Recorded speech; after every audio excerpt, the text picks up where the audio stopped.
한 목소리를 함께 읽도록 하겠습니다. 합독하시어 함께 읽겠습니다. 시작. 그러므로 사랑을 받는 자같이 너희는 하나님을 본받는 자가 되고. 아멘. 하나님을 본받는 자 되기를 원하신다. 하나님을 본받는 자는 바로 제자를 의미합니다.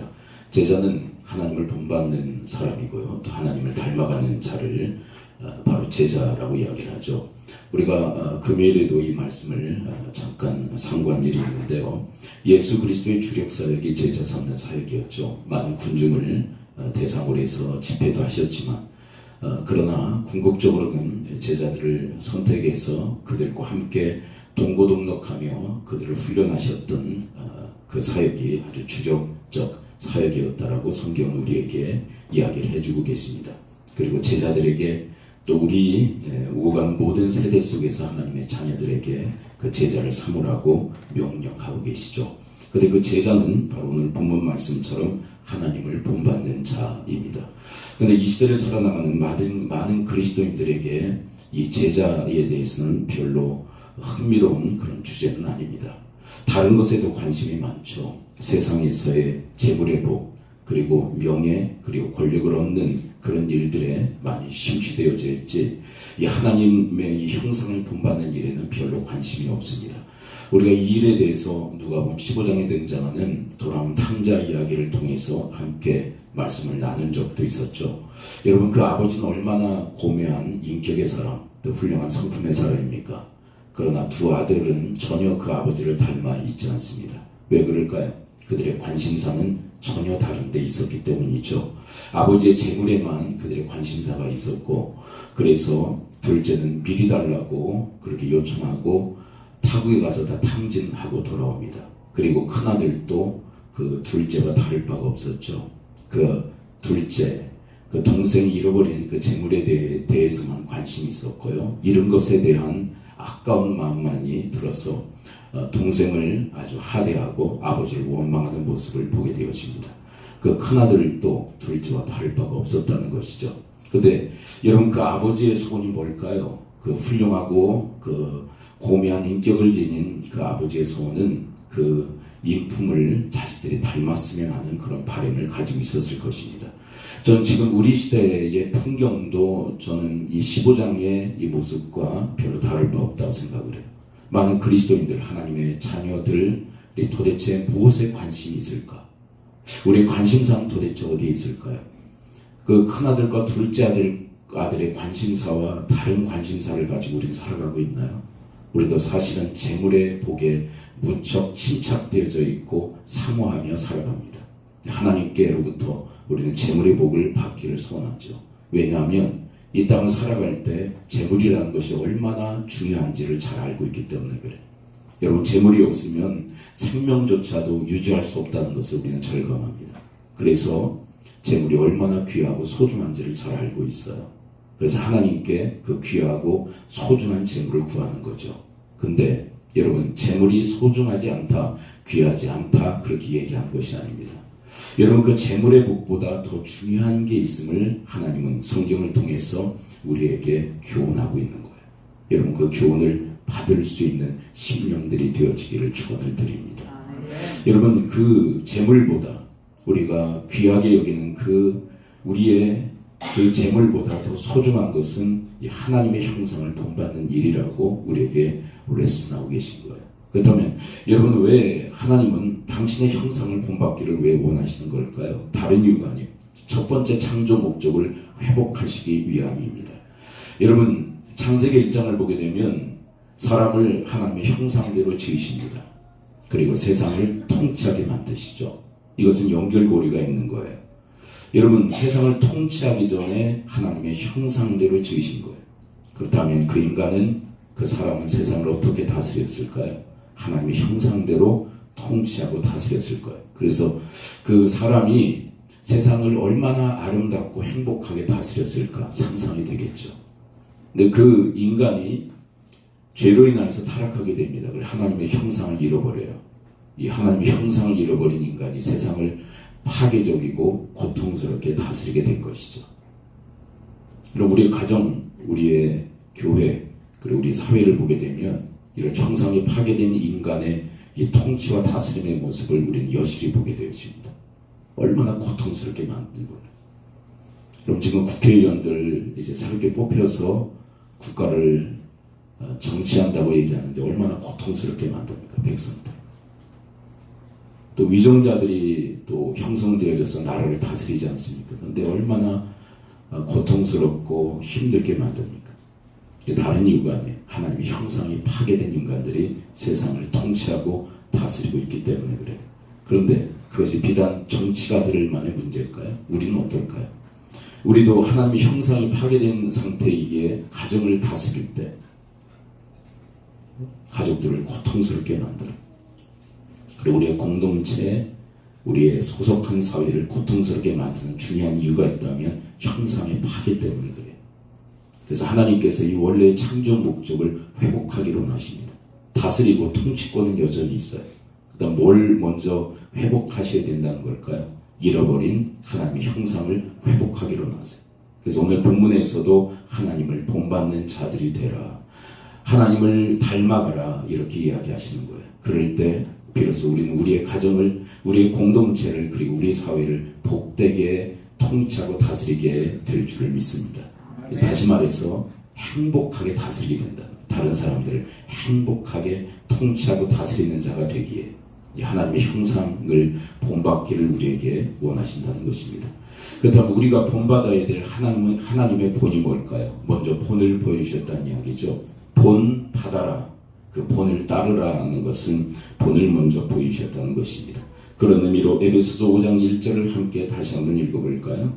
5장 1절에 보면 하나님의 본이 나와 있어요. 어떤 본을 보여주셨다고요? 5장 1절 직접적으로는 아니기에 잘 살펴야 됩니다. 5장 1절 함께 읽습니다. 시작. 그러므로 사랑을 받는 자녀같이 너희는 하나님을 본받는 자가 되고. 하나님의 본이 뭐죠? 우리가 하나님의 사랑을 받았어요. 그렇기 때문에 하나님 입장에서 우리에게 뭘 주신 거예요? 사랑의 본을 보여주시고. 사랑의 본. 여러분, 이런 사랑의 본, 우리를 사랑하시는 이 사랑의 본을 따를 수 있게 되기를 축원을 드립니다. 사랑의 본을 보여주셨다고. 다른 본이 아니라 사랑의 본을. 자, 그리고 구체적으로 그 사랑의 본이 5장 2절에 구체적으로 기록되어 있습니다. 그 사랑의 본이 무엇인가? 그리스도를 모델로 하여 그리스도를 통하여 우리에게 주어진 이 사랑의 모범. 자, 5장 2절 그럼 우리 함께 읽어볼까요? 시작. 그리스도께서 너희를 사랑하신 것 같이 너희도 사랑 가운데 하라. 그는 우리를 위하여 자신을 버리사 향기로운 제물과 희생제물로 하나님께 드리셨느니라. 여러분, 하나님의 본의 구체적 모델은 예수 그리스도이십니다. 그래서 예수 그리스도를 소개하고 있는 것. 그래서 그리스도께서 우리를 사랑하신 것처럼 여러분 그렇게 사랑하실 수 있게 되기를 축원합니다. 그게 하나님을 본받는 삶이다. 그렇게 얘기합니다. 하나님의 모범은 뭐냐면 사랑이었다는 거예요. 사랑. 지금도 여전히 우리를 사랑하고 계신 줄을 믿습니다. 사랑은 현재 진행형이에요. 과거만이 아니라 지금 현재 진행형으로 우리 가운데 주어지고 있어요. 여러분, 그리스도를 통한 그 사랑, 그래서 그 그리스도의 그 사랑을 받은 자들로서 우리도 마땅히 사랑하며 살아가는 것이 하나님을 본받는 삶인 줄을 믿습니다. 그렇다면 여러분, 하나님은 우리에게 어떤 사랑의 본을 보이셨을까요? 자, 오늘 본문, 자, 그런 의미로 첫 번째 목록, 두 번째, 세 번째, 네 번째 목록을 한번 찾아보실 필요가 있어요. 그리스도의 사랑은 어떻게 우리에게 행사되어졌는가? 그 본을 따르라고. 5장 2절 다시 읽어요. 시작. 그리스도께서 너희를 사랑하신 것 같이 너희도 사랑 가운데 행하라. 그는 우리를 위하여 자신을 버렸어요. 자, 거기까지 읽습니다. 자, 사랑, 그리스도의 사랑은 우리를 위하는 사랑. 그래서 자신을 버리셨다. 우리를 위하여 자신을 버리시기까지 하시는 사랑. 이것은 무엇을 의미하냐면 우리를 위하여 자신을 주셨다는 말씀이에요. 어디에까지 자신을 내어주셨나? 십자가에까지 우리를 내어주시기까지 다 우리를 위하여 자신을 내어주신 거예요. 내어주신 거예요. 여러분, 이 본을 따라 우리도 타인을 위하여 주는 삶을 살아갈 수 있게 되기를 축원을 드립니다. 움켜주는 인생은 사랑과는 거리가 멀죠. 여러분, 내가 움켜주는 것은 왜 그러냐면 내가 내 생존이 나의 움켜짐으로 가능하다고 생각하기 때문에 그래요. 내가 챙겨야 된다, 내 인생은. 근데 여러분, 우리의 목숨은 하나님 손에 달려 있어요. 하나님 손에. 여러분들이 노후를 준비하지 말아라, 다 털어내라, 그런 얘기가 아니죠. 노후 준비하셔야 돼요. 지금 우리 시대에는 평균 연령이 옛날보다 한 20, 30년이 늘어난 시대를 살아가요. 그래서 노후는 너무나도 걱정되는 시기가 되어버리고 말았습니다. 노후 준비하지 않으면요, 노후는 아주 피폐해질 수밖에 없어요.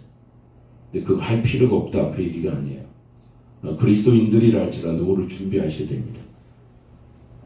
근데 우리가 그런 노후 준비 가운데서 오해할 수 있는 소지가 있어요. 뭐냐면 내가 챙겨야만, 그리고 내가 움켜줘야만 내 생명이 유지될 수 있다라고 생각하는 이런 오해에 빠지게 되면 신앙에서 이탈하게 돼요.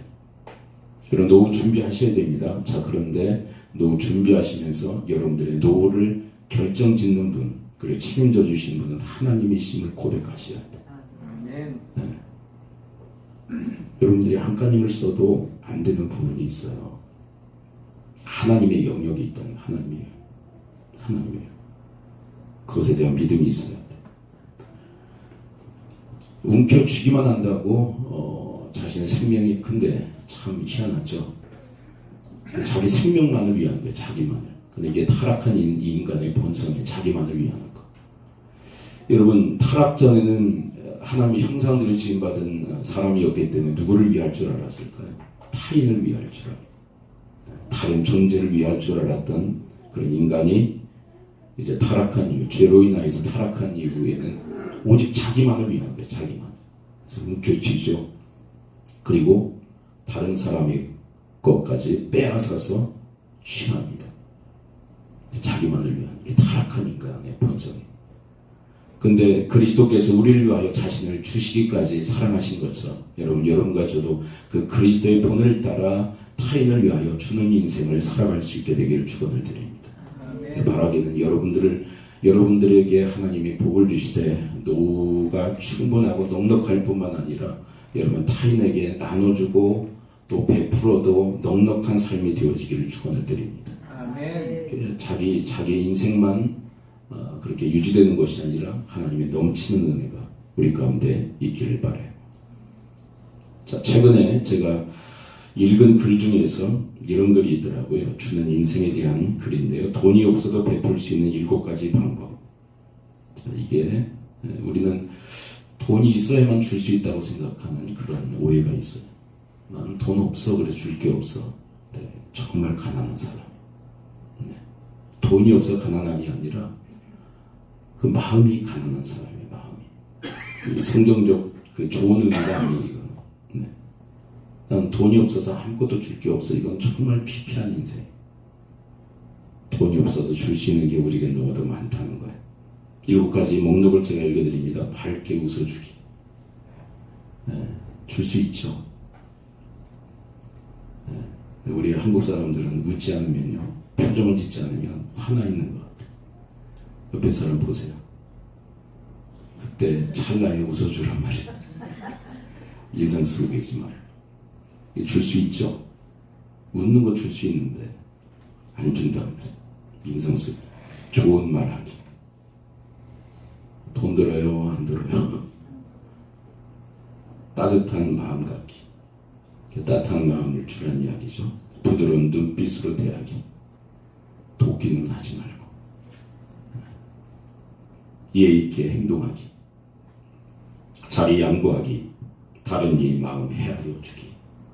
다 줄 수 있는 목록들 아닙니까? 근데 우리는 돈이 없으면 아무것도 줄 게 없다라고 그렇게 오해하는 성향들이 너무 많아. 근데 하나님께서 우리에게 뭐 물질적 이런 복만 주신 것이 아니라 많은 복을 허락하셨단 말이에요.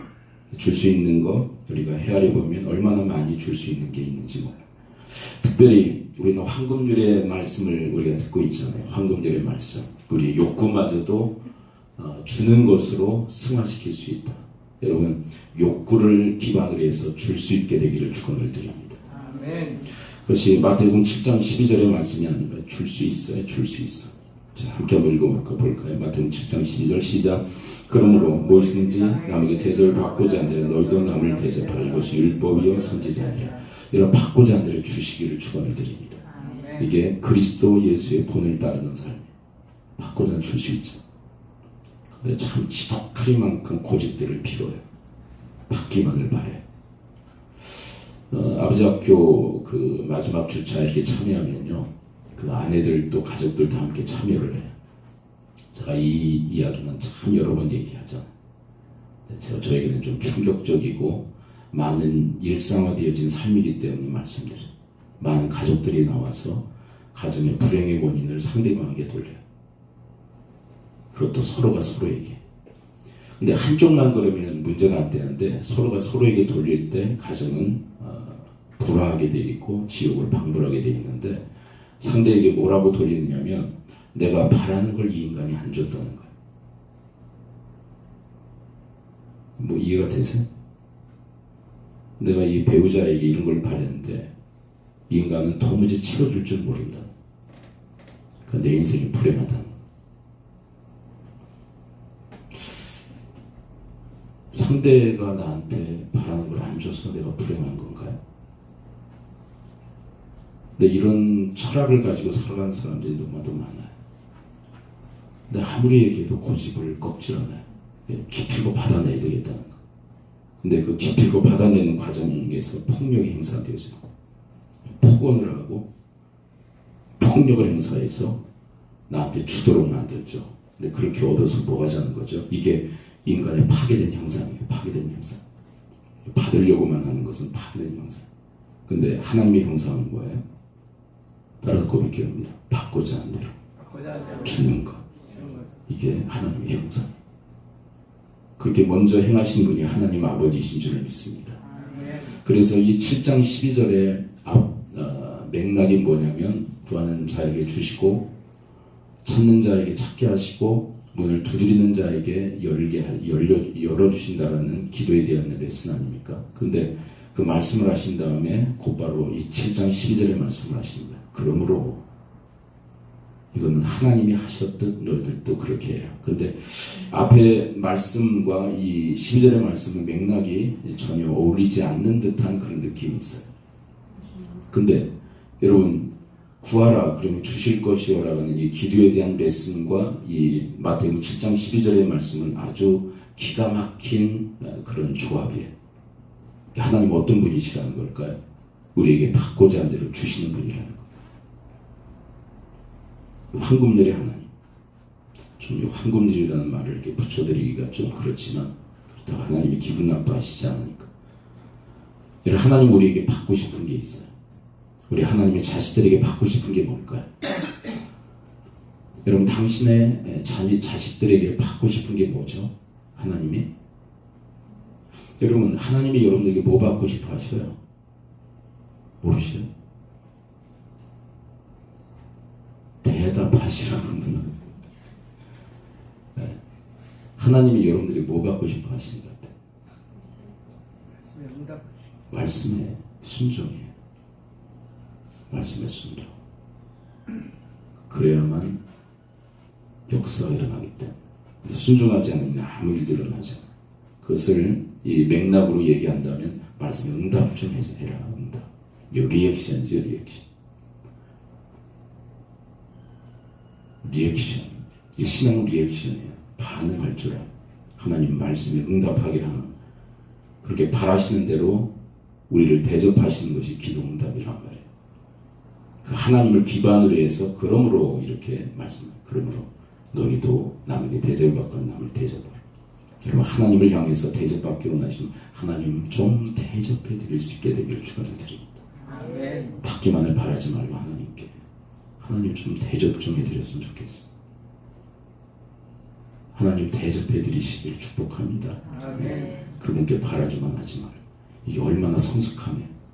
어릴 때는 하나님께 바라기만 했죠. 이거 주세요, 저거 주세요. 그런데 신앙이 성숙되면 하나님, 제가 하나님께 바라는 대로 하나님 대접 좀 해드릴게요. 이렇게 된다. 이게 성숙함이고 형상의 회복 아닌가요? 그 이웃들을 향해서도 받고자 하는 대로 대접하는 삶에 주력하게 되어 있단 말이에요. 최근에 그런 경험을 했어요. 잠깐 이제 신호등에 딱 멈춰서잖아요, 차들이. 신호가 바뀌었어요. 곧바로 뒤에서 빵빵거려요. 기분이 너무 나빠. 알아서 갈 텐데. 제가 그걸 경험한 다음에 할 수 있는 한 빵빵한 거래요. 참지를 못해 우리나라 사람. 신호식을 막 바꾸는데 빵빵거리고 앉아있어. 너무 기분 나빠. 될 수 있는 대로 빵빵거리지 않기로. 그런 가운데서 우리가 좀 인내력을 키울 수 있는 과정을 우리가 밟기도 하잖아요. 여러분, 여러분과 저희 인생 속에서 계속되어지는 본받는 삶에 있어서 받고자 하는 대로 주는 여러분 그리스도의 그 형상을 닮아가는 삶의 여정일 수 있게 되기를 축원을 드립니다. 이렇게 주는 인생에 대해서 사도행전 20장 35절 예수님께서 친히 말씀하시는 말씀을 인용해서 이렇게 우리에게 선포하고 있죠. 사도행전 20장 35 함께 읽죠. 시작. 주 예수께서 친히 말씀하신 바 주는 것이 받는 것보다 복이 있다 하심을 기억하여야 할지니라. 여러분, 받는 것도 복되지만 주는 것이 더 복된 줄 알고 여러분 주시기를 축원을 드립니다. 없는데요 그러지 말고 제발. 하나님 주신 게 얼마나 많은데. 저는요 우리에게 주신 가장 귀한 게 뭐냐? 좀 말씀이라고 생각해요. 말씀. 여러분들 인생을 통해서 말씀이 전달되어질 수 있게 되길 축원을 드립니다. 얼마나 고귀한 인생이에요. 자, 그리고 오늘 본문으로 다시 돌아와 그리스도의 사랑은 어떤 사랑일까요? 우리를 위하여 자신을 주시는 사랑. 그리고 두 번째, 에베소 5장 2절 우리 전체를 한번 다시 읽어봐요. 시작. 그리스도께서 너희를 사랑하신 것 같이 너희도 사랑 가운데 가라. 그는 우리를 위하여 자신을 버리사 향기로운 제물자. 여러분, 그리스도의 사랑은 향기로운 제물의 삶이었다. 그렇게 이야기해서 향기로운 제물. 이건 누구에게 드려지는 거예요? 하나님께. 근데 제물이라고 왜 표현하시느냐 하면 희생 제물이 되셨기에. 어디에서? 십자가에서. 십자가에서. 구약시대에 많은 희생 제물들이 있었어요. 제물들이 하나님께 드려졌는데 인간의 죄를 씻기 위해서. 그리스도의 십자가를 통해서 완전한 제사를 드리셨고 완전한 제물이 되셨습니다. 십자가에서 더 이상 제사를 드릴 필요가 없게 된 거예요. 여러분, 그리스도의 이 제사, 십자가의 제사를 통해서 우리의 모든 죄가 다 씻기움을 받은 줄을 믿습니다. 근데 어느 정도 씻기느냐? 과거, 현재, 미래의 모든 죄야. 그 아담과 하와가 지었던 그 대물림 되어지는 그 원죄까지도 다 완벽하게 씻으실 제사를 하나님께 드려주신 줄을 믿습니다. 이게 그리스도께서 우리를 위해서 하나님께 드려진 제물이다라는 그런 의미예요. 근데 이 본문에 뭐라고 표현되어 있어요? 그 예수 그리스도의 그 제물 되심에 대해서 뭐라고 표현해요? 향기롭다고 얘기하죠. 이게 무슨 얘기면 하나님이 기쁨으로 받으셨다는 거예요. 근데 여러분, 그리스도의 그 제사, 그 제물 되심을 왜 향기롭게 기쁨으로 받으셨다고 얘기하시냐면 여기에는 순종이 있었기 때문에 그래요. 그리스도의 십자가는 순종을 통해서 말미암은 거예요. 순종을 통해 죽기까지 그리스도는 순종하신 줄을 믿습니다. 순종의 제사이기에 주님의 기쁨으로 받으신 것. 여러분, 사울은 아말렉과의 전쟁에서 값진 것은 남기죠. 그리고 변명을 한 게 뭡니까? 하나님께 제사하기 위해서. 여러분, 제사가 중요해요? 중요하지 않아요? 지금 우리 시대로 얘기한다면 예배는 중요합니다. 평가절하하려고 하는 의미가 아니에요. 아까 제물에 대해서 그랬죠. 제물이 귀하지 않다 얘기가 아니잖아요. 그보다 더 귀한 게 있다는 얘기를 하는 거예요. 여러분, 제사 예배는 너무나도 귀한 일입니다. 근데 그렇게 드리는 제사를 하나님이 향기로운 제물로 받으실까요? 아니겠죠. 뭐가 빠져있기에? 순종이 빠져있기에. 그래서 사무엘을 통하여서 하나님께서 이 사울에게 하신 말씀이 사무엘상 15장 22절입니다. 함께 읽죠. 시작. 사무엘이 이르되 여호와께서 번제와 다른 제사를 그의 목소리를 청종하는 것을 좋아하신 것 같이 좋아하시겠나이까. 순종이 제사보다 낫고 듣는 것이 수양의 기름보다 나으니. 따라서 고백해봐요. 순종이 제사보다 낫다. 순종이 없이 우리가 예배한다면 향기로운 제물이 될까? 순종이 없는데 예배만 한다고 하나님 기뻐 받으실까? 향기로운 제물이 될까? 아니란 얘기죠. 여러분들의 그 예배는 언제 결정되어지냐면 여러분들의 삶으로 결정되어지는 거예요. 이 한 시간의 예배가 이 한 시간의 예배를 통해서 결정되어지는 것이 아니라 여러분들의 삶으로 이 예배가 결정되어지는데, 여러분 순종하는 삶을 살 때 이 예배가 향기로운 제물로 하나님께 드려지게 되는 줄을 믿습니다. 아멘. 순종이 없다면 하나님이 아주 지겨워하시겠죠. 그래서 구약 시대에 하나님께서 순종하지 않는 이스라엘 백성들의 제사에 대해서 아주 지겹다고 얘기하십니다. 좀 그만 좀 제물을 바치라. 그만 좀 그 짓거리를 좀 하라. 왜? 순종이 없기에 향기로운 제물이 되지 않고 악취로 하나님이 느끼시는 거예요. 자, 오늘 본문 다시 돌아와. 자, 그리스도의 사랑은 어떤 사랑일까요? 향기로운 제물의 사랑. 그 다음에 에베소 5장 2절. 자, 후반부에 초점을 맞춰 다시 한번 읽어요. 시작. 그리스도께서 너희를 사랑하신 것 같이 너희도 사랑 가운데 행하라. 그는 우리를 위하여 자신을 버리사 향기로운 제물과 희생 제물로, 제물인데 또 희생 제물이 되셨다고. 여기에서 중요한 사랑에 대한 교훈을 하고 계신 거예요. 사랑은, 자, 그리스도의 사랑은 뭐 하는 사랑? 희생한 사랑. 어디까지 희생하셨어요? 십자가에까지 희생하신 사랑. 그러므로 우리 그리스도의 제자들도 희생해야 할 줄 믿습니다. 누구를 위하여? 우리를 위하여 희생하신 것처럼 여러분과 저도 타인을 위하여 희생할 줄 알아야 하는 줄 믿습니다. 네. 그래서 사랑에 대한 중요한 정의가 있어. 함께 따라서 고백해 봅니다. 사랑이란 타인의 유익을 위해서 자기를 희생하는 것이다. 타인의 유익을 위해서. 근데 욕심은 뭐냐면, 그와 반대되는 욕심의 개념이 있는데, 욕심은 뭐냐면 이것도 한번 경계한다는 의미로 한번 따라서 고백해 봅니다. 욕심은 자기 유익을 위해서 타인을 희생시키는 것이다. 나를 위해서 타인을 희생시켜버리는 것, 그 욕심. 타락한 인간이지. 그러나 여러분, 이런 타락한 인간의 본성을 뛰어넘어 하나님의 형상을 본받는데, 그리스도의 형상은 우리의 유익을 위해서 당신을 희생하신 것이었어요. 그 본을 보여주셨단 말이에요. 근데 우리는 조금 더 희생할 줄 모릅니다. 그 도배업을 하시는 분이 그런 데잖아요. 우리 성도들의 집에 와서 이 도배를 하게 되면 얼마나 깐깐한지, 한 푼이라도 안 주려고 그러는데, 무당집에 가면 얼마나 후덕하고 넉넉한지, 무당보다 못한 거야. 그렇지 않대. 얼마나 짠지. 좀 더 얹어주면 안 되나? 원래 계약한 것보다 좀 더 주면 안 되나요? 안 되는군요. 표정 보니까. 여러분들이 도비업자라고 생각해 보세요. 가서 그런 기독교인을 만나가지고 막 깐깐하고 막 더 깎으려고 하는 사람을 만났다고 생각해 보세요. 기분 좋아요? 나빠요? 네, 좋으시군요. 근데 일을 했는데 원래 계약한 것보다 더 쳐주네.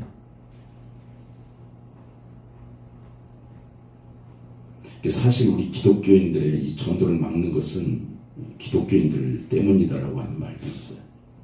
하나님의 형상을 본받지 않은 타락한 본성 그대로 살아가는 크리스찬들 때문에 전도의 문은 자꾸 막힌다. 그 말은 맞아요. 보면 하나님의 형상을 전혀 닮아있지 않은 인간의 타락한 본성 그대로 살아가는 크리스찬들 때문에 그리스도 예수의 복음은 지금 장애를 만나고 있다라는 말은 어느 정도 일리가 있는 말이에요.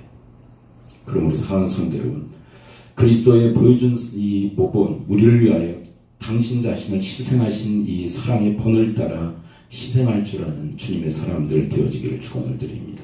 아멘. 마지막 5장 2절 마지막 파트에 초점을 맞춰서 다시 한번 읽어요. 시작. 그리스도께서 너희를 사랑하신 것 같이 너희도 사랑 가운데 가라. 그는 우리를 위하여 자신을 버리사 향기로운 제물과 희생 제물로 하나님께 드리셨느니라.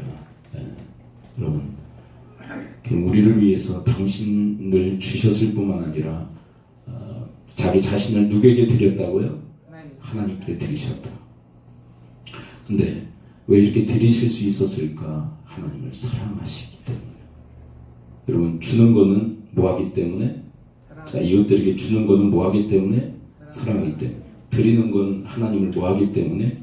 사랑하기 때문에. 여러분, 하나님께 드리는 거 아까워하지 마시길 축원드립니다. 아깝다는 건 사랑하지 않는다는 얘기. 여러분, 자식들에게 베푸는데 아까우셔요? 아까워요. 자식들 사랑하지 않는 거예요. 누군가 이게 돈을 지폐하는 일에 있어서 누군가는 저는 아낌없이 주는 사람이 이게 사랑의 대상이고, 아끼는 대상은 사랑하지 않는 대상. 맞죠? 그리고 하나님을 향해서 아까워하면 참 곤란해요. 하나님을 향해서 아까워하면 정말 곤란한 인생이에요. 답이 없어요. 정말 답이 없어요. 하나님께, 왜요? 하나님께로부터 다 왔는데 하나님을 향해서 아까워한다. 이건 안 맞잖아요. 다 하나님께로부터 받았는데 하나님께 드리는 게 아깝다. 그건 답이 없는 인생이에요. 답이 없는 인생. 여러분, 그리스도께서 하나님을 사랑하심으로 자기 자신을 드리신 것처럼 여러분, 하나님 사랑하심으로 드리는 일에 힘쓸 수 있게 되기를 축원을 드립니다. 네. 사랑해서. 여러분, 오병이어의 이적을 일으켰던 주역은 어린아이였죠. 오병이어를 가지고 있었습니다. 아끼고 있었을 것 같아. 네, 주님께 드리잖아요. 드림의 이유가 뭐였을까? 저는 그 5,000명, 남자들만 5,000명이죠. 여자분들하고 아이들 포함하면 한 2만 명, 15,000에서 한 2만 명 따라다니는데 그 군중 속에 그 아이가 있었던. 근데 어떻게 예수님을 사랑할 수 있게 되었을까? 말씀 들으면서 그에게 믿음이 생긴 것 같아요. 그 아이에게. 말씀 들으면서 은혜 받은 거예요. 여러분, 아이들도 은혜 받아요. 재현아. 여러분, 그 군중 속에 한 15,000, 2만 명 그 안에 아이가 있었던 거예요. 하나님 말씀 같이 듣고 있었던 거예요. 아이도 은혜 받은 거예요. 주님에 대한 사랑. 여러분, 아이들이 자기 가지고 있는 거 내어놓는 거 쉽지가 않아요.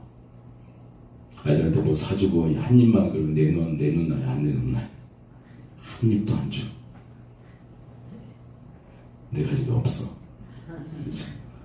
여러분, 다 주고는 참 추접스럽게. 근데 그거 왜 추접스럽게 하나 달라고 그러는 걸까요? 네, 그냥 추접을 떠는 겁니다. 네. 근데 하여간 그 마음이 있는 거예요. 다 주고는 하나 달라는 거예요. 안 내놓죠. 애들은 어지간해서. 아이들의 그 성향이 그래요. 근데 지금 아끼고 아낀 이 오병이어를 주님께 내놓는다는 것은 쉬운 문제가 아니에요. 쉬웠겠다 막 그러는데 자기 전부잖아요. 자기 전부. 그걸 내놓는다는 것은 주님을 그만큼 사랑했다는 이야기예요. 야, 그리고 재미있는 그 일화가 있잖아요. 이거는 성경에 기록되어져 있지 않죠. 12광주리를 거두게 하신다면 그걸 누구에게 줬을까라고 하는 퀴즈워드 같은 아이에게 줬을 것이다. 여러분, 그 아이는 잊을 수 없었을 거예요. 그 자기가 드림으로 일어난 그 오병이어의 그 이적과 자기에게 안겨주신 그 12광주리에 대한 그 기억이 그 인생 일대에 얼마나 그 큰 영적 충격으로 받아들여졌고 그의 일생 일대에 어떤 삶으로 이끌었을까 상상이 좀 되지 않나요? 이게 가장 중요한 원인부로 들어가서 그 어떻게 드릴 수 있었을까? 주님 사랑하기 때문에 그래요. 네. 근데 성경에 이런 말씀이 있어요. 하나님을 사랑하는 자를 하나님은 더 사랑하신다. 뭐 하나님의 사랑을 우리가 어찌할 수 있다 그런 의미가 아니라 하나님께서 정말 또 사랑하시는 그런 인생이 된다라고 성경은 또 우리한테 증거하고 있어요. 말씀이 결론을 맺습니다. 여러분, 사실 이 에베소서 1장부터 계속 되어진 하나님의 사랑에 대한 우리를 향한 말씀을 하고 계신 거죠. 1장부터 2장, 3장, 4장 1일까지 하나님의 사랑, 그리스도를 통한 사랑, 그것을 지금 이제 와서는 본받아라 기도하죠. 우리 지금 함께 기도할 때 우리 말씀 붙들고 기도하기로 합니다. 하나님, 저희들 하나님 본받는 제자들 되게 해달라고, 그리스도의 사랑을 받은 자로서 그 사랑을 저희들이 또한 본받는 삶을 살아갈 수 있도록 우리를 위하여 자신을 주신 것 같이, 그리고 향기로운 제물 되신 것 같이, 그리고 희생 제물 되신 것 같이, 그리고 하나님을 사랑하여 자신을 드린 것 같이, 그렇게 우리도 그런 사랑의 본을 따라 저희들 그리스도의 그 형상을 닮아가는 저희들의 삶이 되어지도록 하나님 도우시고 인도해달라고 우리 합심 통성으로 주님 앞에 기도하며 나가도록 하겠습니다. 아버지 하나님, 오늘 말씀해 주시니 감사를 드립니다. 저희들의 사랑의 본을 보여주시는 주여, 우리를 사랑하시기에 아들 독자마저 다 힘없이 주신 하나님, 그리고 우리를 사랑하셔서 우리를 위하여 자신을 주신같이 하신 그리스도의 사랑, 우리를 위하여 희생의 제물이 되어주시는 그리스도의 사랑, 하나님을 향하여 향기로운 제물이 되어주시는 예수 그리스도의 그 사랑, 하나님을 사랑하시기에 기꺼이 자신을 드리셨던 예수님의 그 사랑,